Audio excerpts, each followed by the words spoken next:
Producimos una serie sobre inteligencia artificial a principios de este año. Son los episodios del 601 al 604. También tenemos una lista porque con otros tocamos el tema y queríamos tenerlos todos dentro de este grupo. Esa serie la hicimos con José Ayona y un grupo de colaboradores.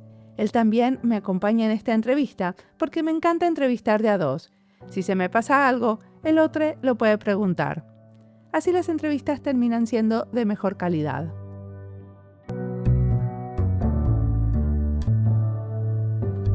Mabuse es un diseñador brasilero. En esta entrevista nos cuenta cómo del diseño gráfico pasa a ser diseño de interacción. La producción de medios digitales fue su primera escuela y luego hizo una maestría y un doctorado. Hablamos de decolonizar la inteligencia artificial, de construir escenarios con IA y cuáles son las reflexiones que derivan de este trabajo. La geopolítica en relación a la IA es algo que preocupa a Mabuse y nos cuenta por qué. Mi nombre es Mariana Salgado, esto es Diseño y Diáspora.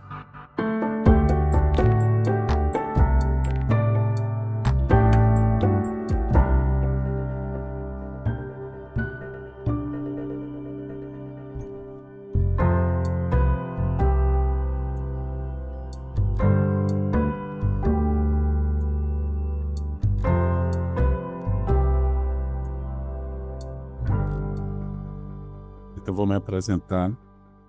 Meu nome, na verdade, não é Mabuse, é uma longa história.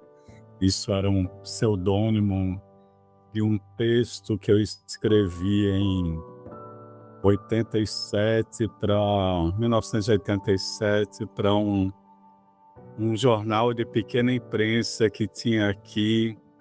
Eu escolhi um personagem de um filme que eu tinha acabado de assistir, de Os Mil Olhos do Dr. Mabuse, e eu achava que era um pseudônimo de um texto que eu nunca mais ia usar esse pseudônimo. Virou apelido, virou nome, como vocês viram, não deu certo como pseudônimo, mas virou meu nome no final das contas. Eu entro no design no final do século passado, né? Em 87, por meio do punk rock, na verdade. Nesse momento que eu escrevi esse texto, eu tinha uma banda punk e comecei a desenvolver camiseta, capa de fita demo, design gráfico, na maior parte das vezes. E a partir de 1990, eu comecei a fazer design gráfico já com auxílio de computadores também. Foi um momento em que comecei a trabalhar com MSX, tanto para um design gráfico quanto para produção musical. Era um momento muito rico culturalmente aqui no Recife. Eu participei naquela hora de algo que se convencionou chamar aqui de um movimento Mangue Beat, final dos anos 80, início dos anos 90. E profissionalmente comecei a trabalhar com design em 1990. Em 94, 92, comecei a me especializar nesse design para mídias digitais. E a partir de 1994, nesse design para web, que muito rapidamente se transformou nesse que hoje a gente chamaria nesse UX design e nas suas outras vertentes, né? O sea que estudiaste diseño gráfico en algún momento o lo empezaste a hacer como practicante. Comecei como praticante justamente porque o momento que eu deveria estar na universidade foi esse momento de efervescência cultural aqui. Então, eu deveria estar nessa universidade no momento em que o Mangue Beat estava estourando aqui, aí não consegui ficar na universidade. a minha universidade acabou sendo essa prática e essas oportunidades que apareceram dessa prática na produção em mídias digitais que apareceram nesse momento. 1994 foi o momento em que o primeiro nó da RNP, Rede Nacional de Pesquisa, se instalou aqui no Recife. Então, foi o primeiro momento que se abriu as possibilidades de produção de web aqui no Recife. Participei nesse momento, de coisas muito interessantes, como a Freenet da prefeitura da cidade do Recife. Em 94, você levava 2 disquetes para a prefeitura. ¿Qué cosas hicieron para la prefectura? Porque a prefeitura da cidade do Recife dava para qualquer cidadão, qualquer pessoa no Recife, acesso gratuito à internet naquele momento. Ok. Era uma Freenet. O sea que ustedes como que desarrollaron ese servicio de acceso Sim, gratuito a Internet en el 94. em Era 94. pionero total. É. E aí, em 1995, nós publicamos o site manguebeat.org.br, tudo mais. Em 96, eu, junto com outras pessoas desse grupo do Manguebeat, nós criamos uma rádio pela internet, que era o Manguetronic, que tinha a particularidade de ser um programa de rádio pela internet, que dava para ouvir em várias formas diferentes, no momento em que praticamente ninguém tinha placa de áudio nos computadores.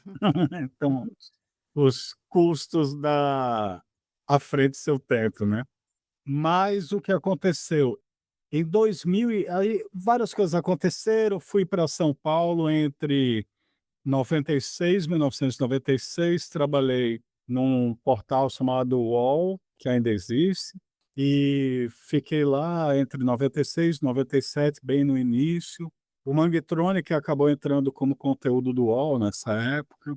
E em 99 recebi a proposta de vir para o Recife de volta para um instituto de inovação chamado César, que eu fiquei até o início desse ano. Em 2014, eu senti necessidade de voltar à vida acadêmica, que eu até aquele momento não estava. O sea, tenés una consultora y a la vez sos profesor, las dos cosas, ¿no? E aí, em 2014, eu resolvi fazer uma graduação que eu ainda não tinha e escolhi recomeçar pela filosofia. Então, eu fiz uma licenciatura em filosofia, logo depois o mestrado em design pela pós-graduação em design da UFPE e segui logo direto pelo doutorado em design da UFPE, que eu estou até agora. ¿Por qué decidiste sobre filosofía, habiendo tenido una carrera del diseño, una práctica, digamos, ya un oficio formado? ¿Por qué fuiste para la filosofía y después volviste de vuelta a una maestría en diseño y a una maestría, a un doctorado en diseño? ¿Por qué esa decisión? Porque justamente a experiência profissional em design me levantou uma série de questões que eu não conseguia resolver, ou eu não conseguia, intuitivamente pelo menos, pela bibliografia que eu trazia, eu não conseguia atender por meio das teorias de design. Mas eu encontrava nas teorias de design uma série de pistas que vinham da filosofia, sabe? Aí eu senti essa necessidade de de radicalizar no sentido de ir para as raízes do problema, raízes das questões, por meio da filosofia. E quando eu fiz isso, senti aí a necessidade de aplicar esse modo de pensar da filosofia de volta para o design.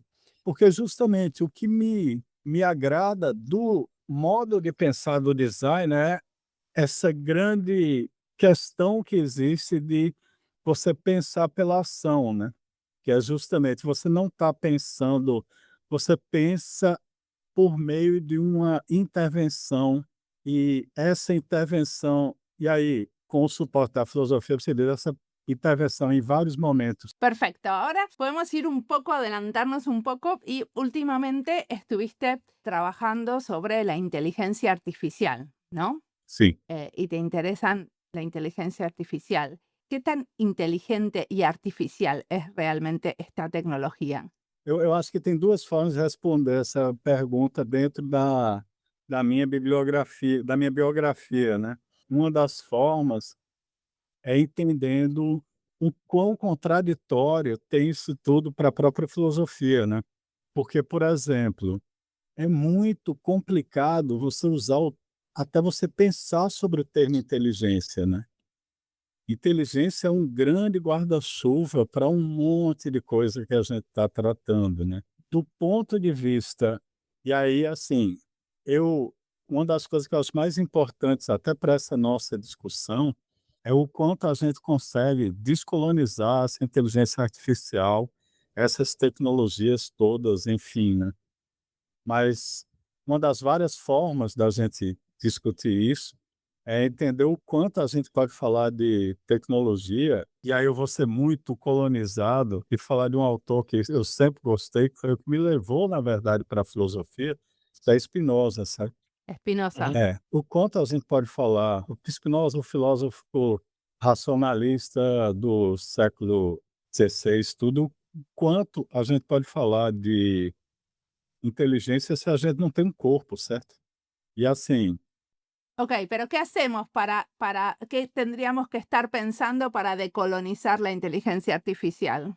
bom, a primeira coisa para mim seria a gente pensar em o que é feito a partir do sul global. E se não é feito, por que é que não é feito, certo? Então, assim, quando eu comecei a estudar sobre a inteligência artificial, pelo menos uns na verdade, assim, inteligência artificial mesmo é um negócio que acontece, pelo menos como disciplina há mais de 50 anos, certo? E é uma disciplina que tem, o que a gente chama tem os verões e os invernos, né. Tem os momentos em que: "Ah, que coisa linda, isso vai mudar o mundo", de repente: "Opa, não, espera aí, isso não tem futuro agora, esquece". O último verão da inteligência artificial começa em 1900 em 2022 agora, com a mudança tecnológica, e eu acho que isso é importante para entender a colonização antes de entender o que é que a gente tem que fazer para decolonizar, certo? Descolonizar. A inteligência artificial gerativa, ele começa porque as condições de existência desse novo verão estão baseados, na exploração, de um lado, nos minérios do sul global, para você ter equipamentos que possibilitam tecnologicamente um poder computacional para que possa existir a capacidade mesmo de matrizes lá para se calcular essa IA gerativa. Mabuse, ¿vos crees ahí que los estados tienen un rol preponderante, un rol importante para que poder acceder a esa gran inversión que implica este poder computacional? ¿O crees que va a venir de los privados? ¿Crees que eventualmente eso se va a abaratar y nosotros vamos a poder tener acceso? Digamos, entiendo cuando vos definís el sur global es una manera muy amplia de definirlo y tenés al individuo, tenés al colectivo, tenés a las empresas, a las entidades educativas, a los estados, al Mercosur, digamos, hay como diferentes escalas, cuáles todas se pueden tomar medidas. Digamos, cuando vos decís hay que mirar desde el sur global, dentro de estas categorías, ¿desde qué punto de vista estás hablando del sur global? Eu acho que assim, para entender, eu acho que o interesse é fortemente no interesse dos estados. Hoje em dia é cada vez mais claro no interesse dos estados. E isso mudou nos últimos meses, certo? Porque por que é que eu acho que isso mudou?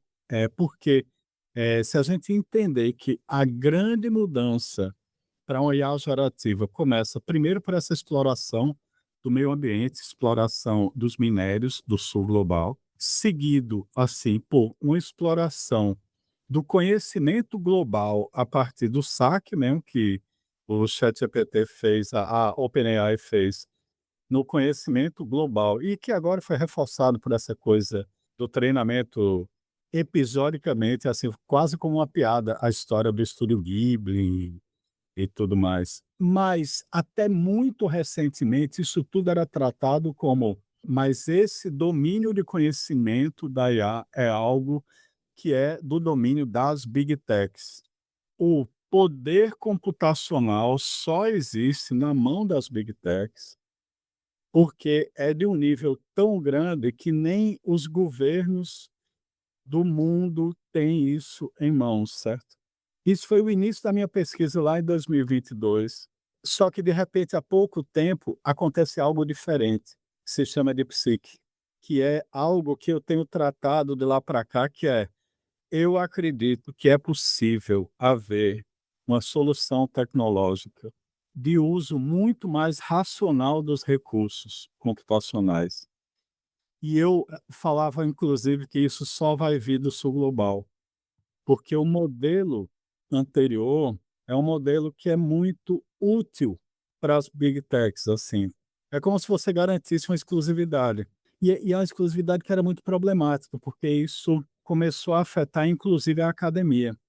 Eu não sei se vocês repararam, mas os papers publicados sobre IA gerativa estavam cada vez tem artigos sobre esses artigos, meta-artigos, né? Estavam parecendo cada vez mais white papers, artigos acadêmicos que pareciam artigos de propaganda.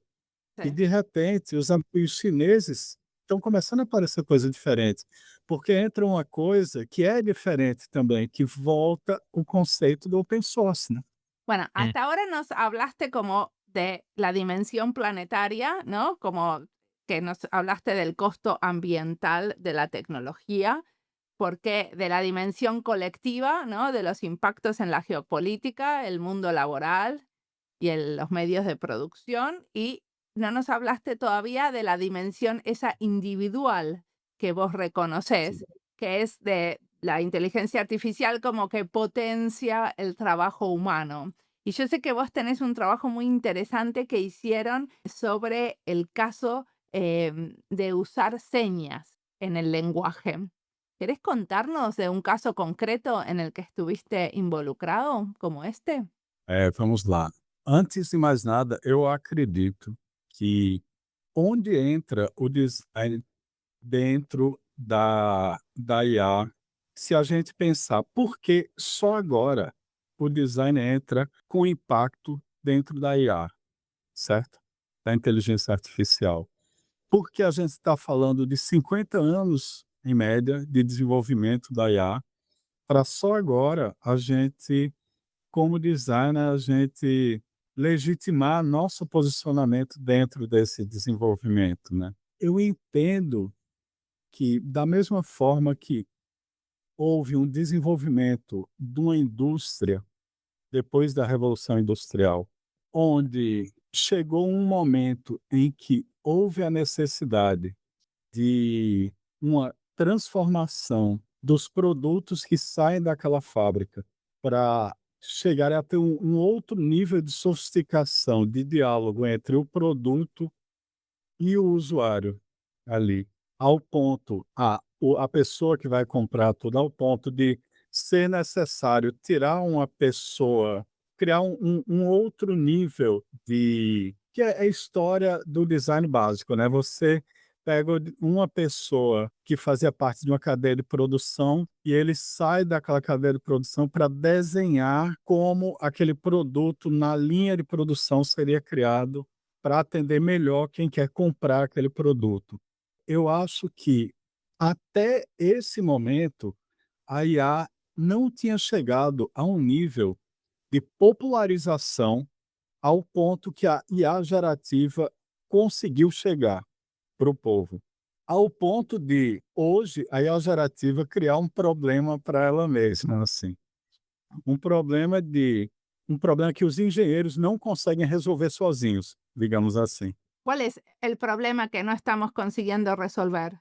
Não, é um problema que os engenheiros não conseguem resolver. Ok. Como, por exemplo, aí eu vou dar um exemplo que saiu numa entrevista, né?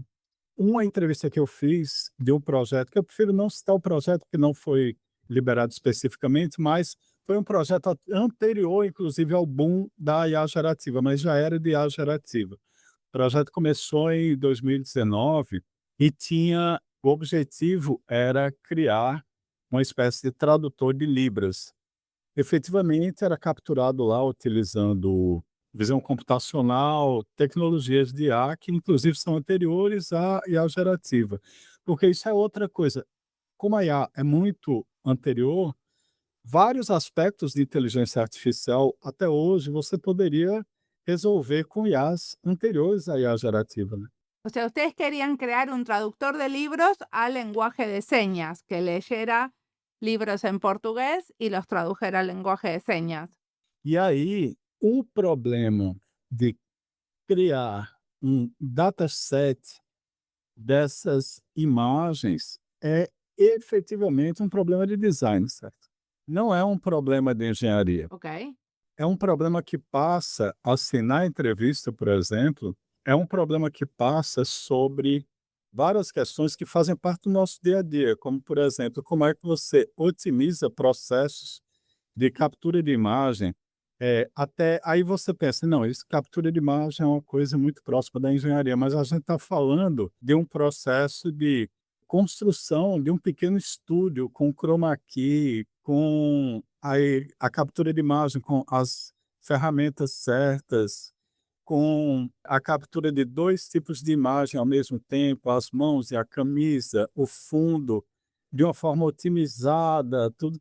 Isso é um projeto de design. Aí até a pessoa entrevistada, a pessoa designer entrevistada, comenta que é quase como se fosse um meta design, né? Você está não só produzindo aquilo ali, mas produzindo o dataset e produzindo como você produz um dataset de vídeo para aquele projeto, né? ¿Y trabajaron ustedes con gente que hablaba lenguaje de señas? Sim, exatamente. E aí você cria uma outra coisa, como é que você entra em contato e cria relações com empresas, consultorias na área, relações prolongadas e cria laços. É um projeto que, tipo, até por falta de uma visão específica do que a gente está falando, a pessoa entrevistada fala que começou com o designer, quando terminou tinha 12 no projeto, assim. É uma outra dimensão. ¿Qué habilidades fueron descubriendo, desarrollando a medida que fue creciendo el proyecto? Porque, digamos, no es común quizá para un UX designer estar hablando del proceso de producción audiovisual de un proyecto para capturar las imágenes de lenguaje de señas, ¿no? Digamos, es un poquito fuera de confort, digamos, pero se entiende la parte del metadiseño, decir, bueno, hay que empezar a pensar cómo capturar los datos de una manera eficiente y ahí quizá el diseñador puede intervenir. ¿Qué otras habilidades aparecieron y emergieron a lo largo del proyecto que parecían fuera de la zona de confort de los diseñadores? As habilidades, assim, eu acredito que, além das habilidades que são quase esperadas da gente de relacionadas à captura, tratamento de imagem, tudo, tem as habilidades de construção de um time, que é o que acaba acontecendo. Como você constrói dentro, tendo como quase que o grande núcleo do projeto, essa grande tradução de imagens para algoritmos, que é o que acaba acontecendo, você fazer com que essa grande tradução seja transparente para perfis tão diversos quanto designers, engenheiros e cientistas de dados, né? A construção dessa tradução foi um trabalho coletivo mesmo. E em grande medida, eu posso dizer pela entrevista que eu vi, pelo que eu conheço das pessoas envolvidas, foi uma condução fortemente de um designer e um cientista de dados. ¿Cuál era tu rol? Não, na verdade, eu entrevistei as pessoas, mas eu conheço muito bem 2 delas, assim. Eu não participei desse projeto. Pero me contás un caso concreto en que usaste la IA generativa para potenciar.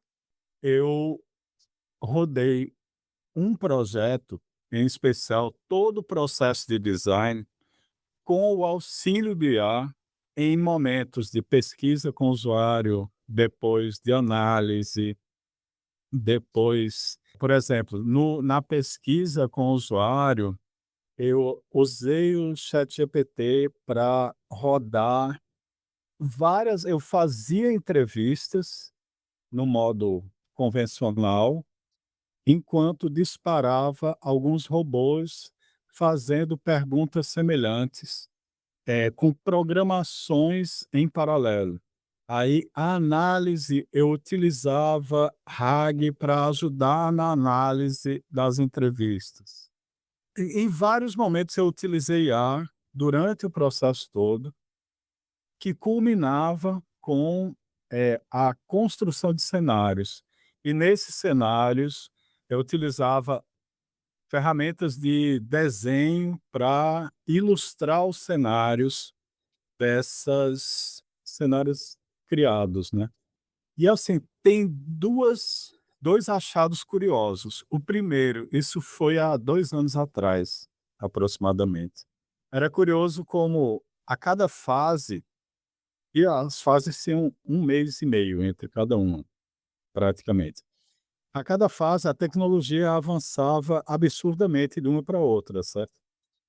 Aí era uma coisa que praticamente eu ficava frustrado, porque era quase como se você não conseguisse comparar com a fase anterior, certo? Foi uma coisa curiosa nesse sentido. Mas isso já foi um achado, já foi um finding de como realmente estava aquele momento de uma correria. E o pior resultado foi o resultado de geração de imagem. Foi o que deu mais dor de cabeça, foi o que, se eu tivesse desenhado pessoalmente os cenários, eu teria um resultado absurdamente melhor, assim. Na verdade, foram os 2. O sea, el resultado te pareció mejor porque usaste el ChatGPT para armar esas visualizaciones de esos escenarios. Pior, Peor. foi muito pior. ¿En qué sentido Eu fue peor? Incoerência da geração da imagem, deu muito mais trabalho. É como se naquele momento, ao menos, se eu tivesse gerado tudo à mão, seria muito mais rápido, a qualidade teria sido muito mais próxima do que eu precisava naquele momento, sabe. E no final das contas era uma imagem igual a qualquer outra que tinha sido gerada, foi péssimo. Agora, existia um potencial muito grande, por exemplo, no que inicialmente eu vi de você criar robôs para fazer algo como entrevistas personalizadas em grande escala. Algo como um passo além dos questionários, digamos assim. Porém, o que eu percebo hoje é que um entrevistador é muito mais complexo de se programar em uma IA, porque o diálogo é de uma complexidade humana muito maior. Mas haveria um espaço para algo possível aí, sim.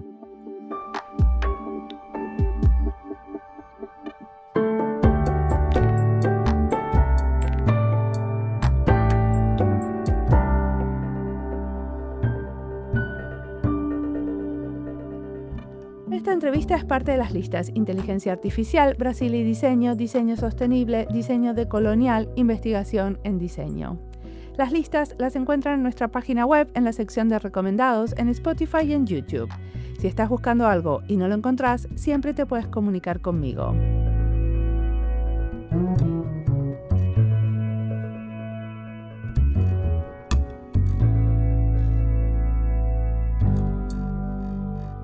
Mabuse está investigando sobre 2 casos para demostrar que la IA generativa demanda aún mucho diseño. Uno es el caso de Lenovo Libras sobre traducción y lenguaje de señas. Otro es el caso de lectura cualitativa, tratando de entender cómo el aporte del diseño, no solo sobre las necesidades de los usuarios, sino sobre los datos. Para mí no es fácil esta entrevista, porque esto de estar haciendo entrevistas en portugués no me resulta fácil. Por eso a veces repito lo que escucho o resumo. Quiero aprender a entender el portugués para poder abrir más colaboraciones con los lusohablantes, y por eso propongo este ejercicio. Si llegaste hasta acá y le estás poniendo ganas, es porque también crees que esta locura vale la pena. Pero sabemos que no es solo una cuestión de idioma, entender al otro es difícil. Tratar de documentar en una entrevista de audio el pensamiento de alguien y lo que estuvo investigando durante muchos años es ambicioso.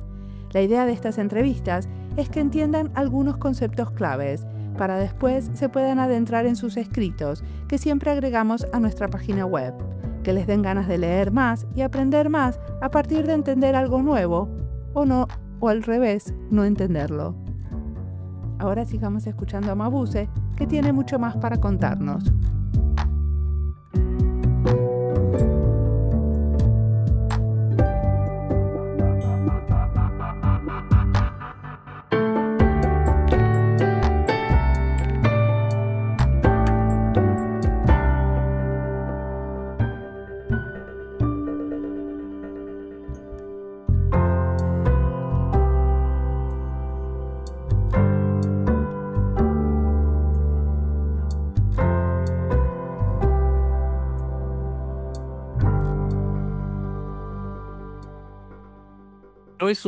¿No es un conflicto ético? Digamos, si nosotros estamos tratando de girar en torno a la idea de diseño centrado en las personas, que estemos, por un lado, tratando de hackear la conexión con las personas con contenido sintético, y por otro lado, hackear los procesos internos del diseño, analizando con ChatGPT, ¿no? Como que para los dos lados estamos de alguna manera saboteando el diálogo con las personas, digamos, hacia el proceso y hacia el indivíduo para el qual diseñamos.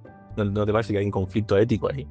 Veja, hoje, primeiro, assim, coisas que eu tenho feito recentemente. Primeiro, e aí ainda isso já está no campo, voltamos ao campo planetário, certo? Eu tenho evitado o ChatGPT, tenho evitado Gemini, tenho evitado tudo isso. Tenho usado cada vez mais o DeepSeek, o Llama no meu computador. Mais lento, em alguns momentos talvez menos eficaz, mas é brutalmente menos consumo de energia. É fortemente, e essa é uma questão ética para mim muito grave. Você não está dando dados para ninguém.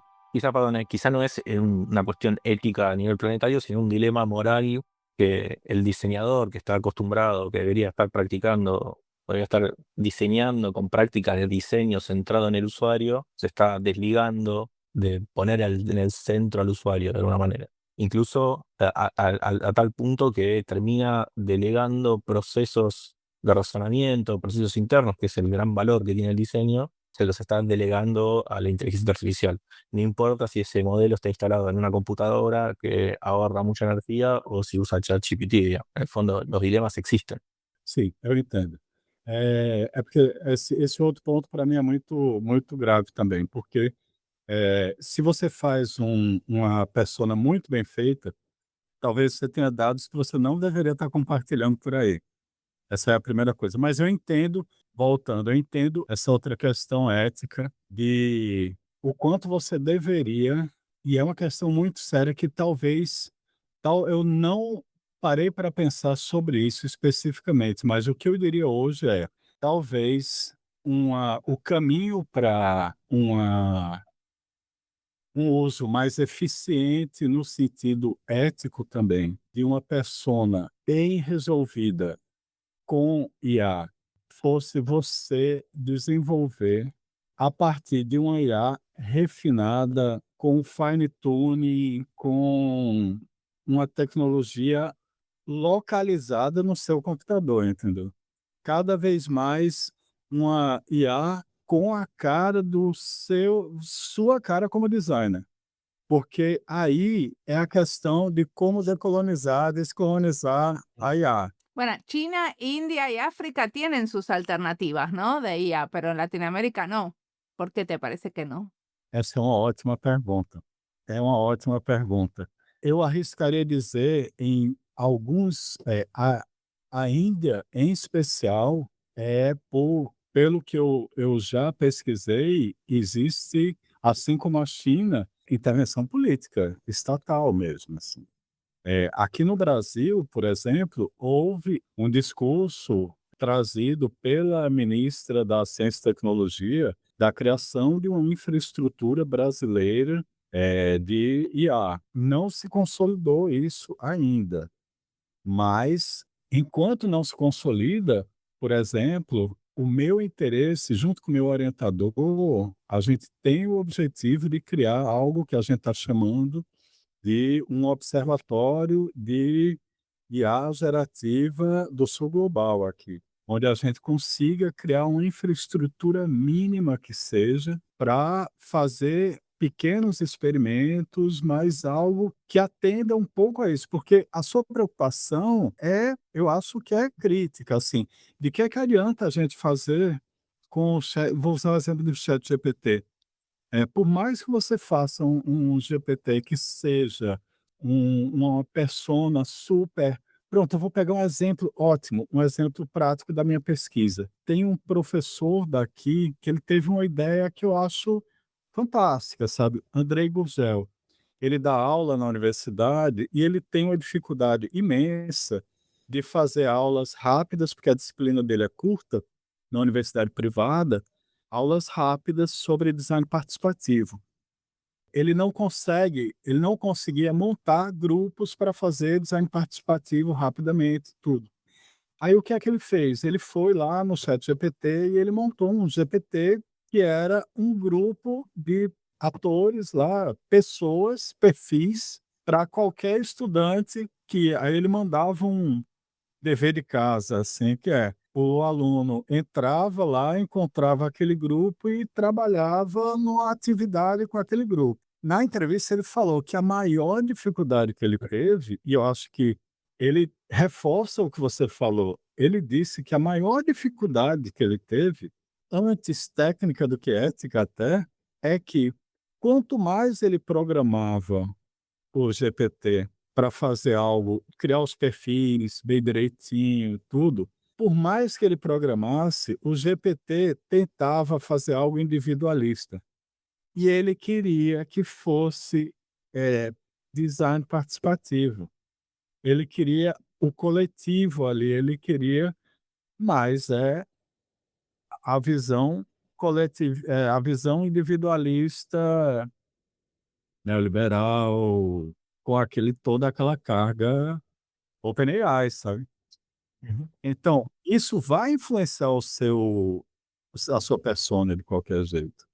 Por isso que eu acho que uma alternativa open source, que é outra palavrinha que a gente trouxe pouco aqui, como o Olama, colocado na máquina, e aí usando ou o DeepSeek, ou o próprio Llama, o próprio da Meta, né, que é open source, rodando na máquina, pode ser uma boa alternativa para personas. Ok. La cuestión es cómo no repetimos las mismas lógicas de dominación, ¿no? Cómo no repetimos las mismas Claro. lógicas cuando estamos desarrollando este tipo de tecnologías para Latinoamérica. Y perdón, sumo un poquito a la pregunta de Mariana, que venía con el tema de los países y demás. ¿No es un tema de seguridad interna, en el fondo? ¿Se podrían llegar a compartir plataformas tecnológicas para desarrollar modelos regionales? ¿Tiene sentido eso? ¿O realmente es algo que tienen que hacer los países internamente? É.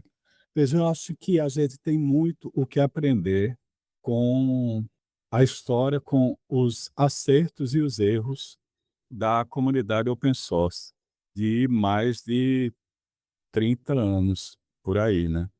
No Brasil, o primeiro governo de Lula foi, assim, muito feliz nessa abordagem de abraçar o open source e tudo mais. E a gente teve grandes ganhos naquele momento, que eu acho que a gente pode voltar a entender aquilo ali e entender inclusive as falhas, sabe. O open source, por exemplo, foi uma alternativa para a soberania das nações que eu ainda continuo achando a melhor alternativa, sabe. Mm. E eu estenderia isso como a grande alternativa para uma produção de design de IA que a gente está vendo na prática, por exemplo, pela pelo que eu entendo como a mais bem-sucedida alternativa de IA gerativa hoje no sul global, que é a presença chinesa, né? El método científico, como lo conocemos hoy, está preformateado de manera, digamos, desde el punto de vista colonial. Y quería tratar de entender un poco más esa idea. ¿O qué alternativa habría, digamos, si no utilizamos el método científico? Yo entiendo que el método científico es eurocéntrico, eh, pero quería escucharte a vos, tu opinión, digamos. Pronto. Num sentido mais amplo, a produção do conhecimento Ujú, existe independente do método científico, correto? ujú, Inclusive, se a gente for mais estrito do método científico, a gente volta para o que Mariana falou lá no início, quando citou imediatamente a hipótese, certo? O método de produção de conhecimento do design, por exemplo, não é científico. E, Habla del assim, diseño como tercer cultura, claro. eu pessoalmente, eu não sou um cientista nesse sentido. Eu não tenho interesse em produzir uma hipótese antes de conhecer o contexto, o meio, nada disso. Isso nunca funcionou para mim como pesquisador. Tanto é que, assim, a minha o meu mestrado, indo para a academia, né, o meu mestrado, ele foi baseado, se vocês quiserem até eu mando o link da dissertação. Eu acabei me aproximando desse mundo, na real, assim, eu me aproximei desse mundo todo de tecnologia quando eu comecei a fazer música com MSX, certo? Porque eu acabei em 87 aprendendo Basic para fazer uma linha de baixo para tocar. Mm, Começa lá.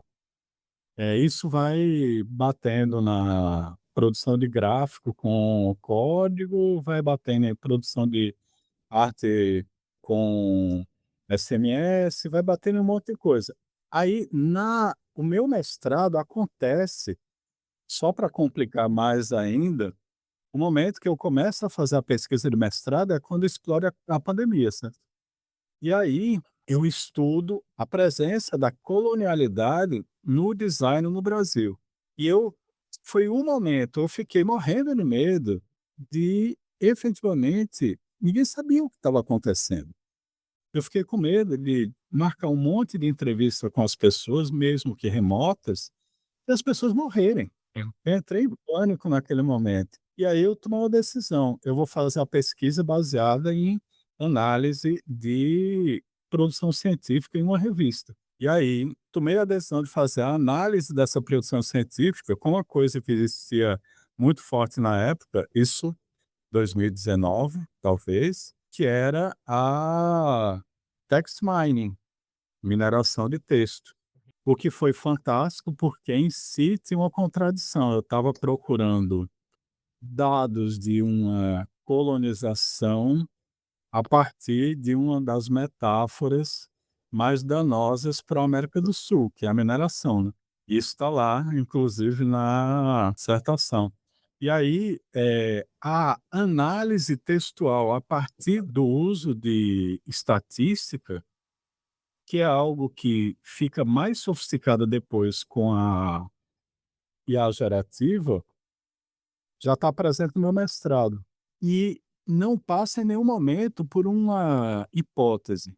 Eu já me jogo direto no campo. E para mim isso já é uma forma de não cair numa armadilha colonial, entendeu? ujú.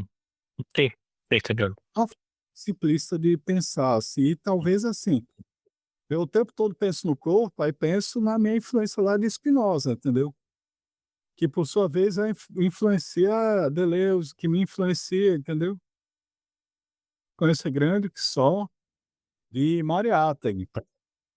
E consigo chegar e dizer: "Não, pô, Mariátegui chega, assim como Fanon, chega e tira o peso das minhas costas, dizendo: "Ó, eu sou humano e tudo que o humano produz me pertence. Foda-se se o cara é europeu ou sei lá o que não, tudo me pertence. Mas eu tento evitar cair nas armadilhas". Aí é mais nesse sentido. Não sei se te respondi, mas não foi perguntado, mas eu não acredito em inteligência artificial geral. Eu acho que nunca vai acontecer, ¿no? nem não, nem naquela concepção de uma inteligência artificial igual à humana.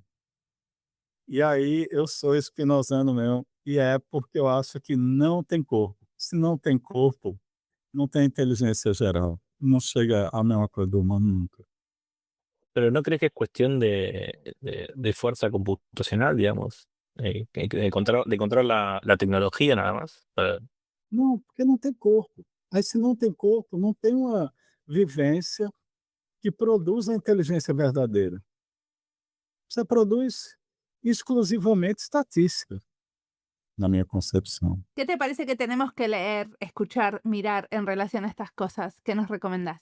Eita, eu não fiz a famosa lista. Estou há meses querendo fazer uma lista para passar para vocês, né? Pero algo que vos hayas leído o escuchado o mirado que digas, no necesito una lista de 10. Eu começo com, e não é o que a gente chamaria no Brasil de puxar o saco, mas eu começo com a coleção de vocês aqui de podcast, a série de inteligência artificial de vocês aqui, que eu acho que está maravilhosa.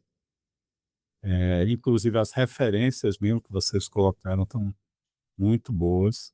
Eu indicaria fortemente, porque eu acho que é muito importante entender um conceito, que é o conceito de colonização digital.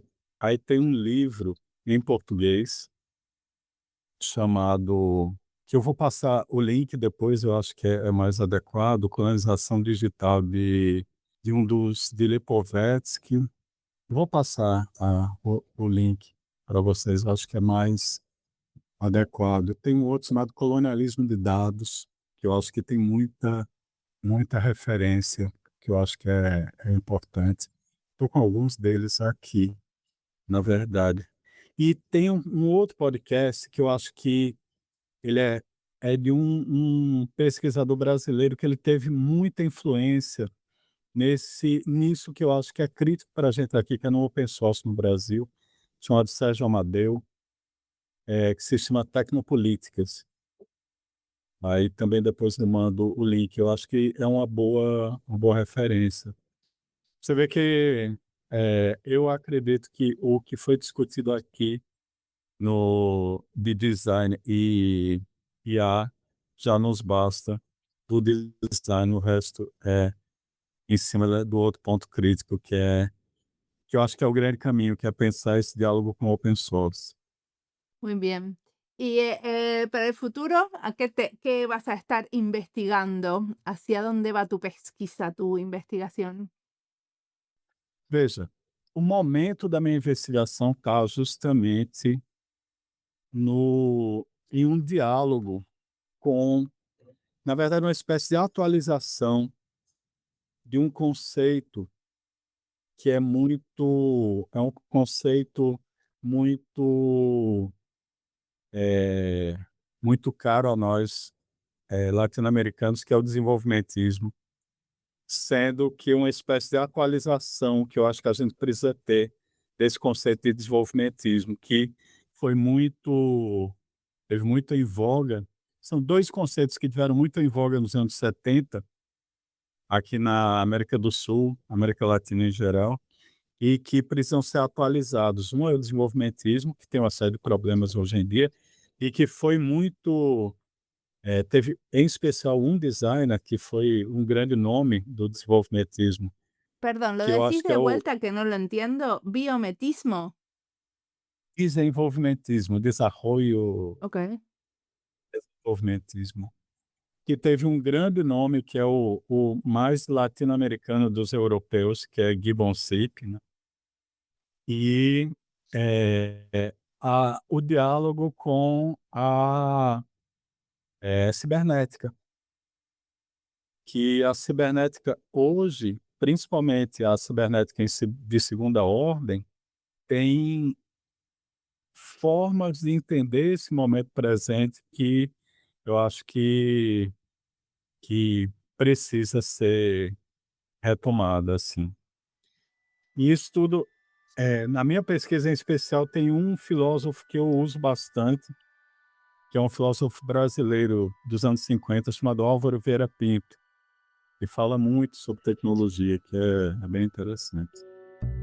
Isso tudo para a gente desenvolver cada vez mais essa inteligência artificial gerativa do sul global. Buenísimo, muchísimas gracias por la entrevista. Espero ter sido uma ótima entrevista, uma boa entrevista para vocês. Para mim foi ótimo. Agradeço bastante.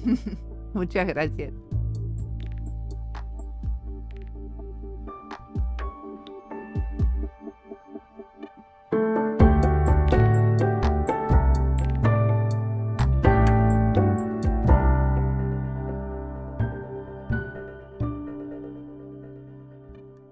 Al final de la entrevista, Mabuse nos dice que nunca va a haber una inteligencia artificial no humana. La IA actual no piensa, solo calcula probabilidades. No hay comprensión, solo asociación de palabras o píxeles con mayor probabilidad estadística. No sabe lo que dice, igual que una calculadora no sabe matemáticas. No hay mente artificial ni la habrá. La IA no tiene conciencia ni voluntad ni objetivos propios, solo sigue instrucciones. Por eso necesitamos diseño, porque queremos objetivos que valgan la pena. La IA es una herramienta y queremos aprender de sus límites y de sus posibilidades, como de muchas otras herramientas que usamos, para usarla bien, para que no se la apropien solo las fuerzas del mal. La IA no diseña, solo repite lo que ya existe, pero la podemos usar cuando estamos bloqueados y para prototipar más rápido. El valor del diseño seguirá estando en dar significado, tomar decisiones éticas y contar historias que apoyen el buen vivir.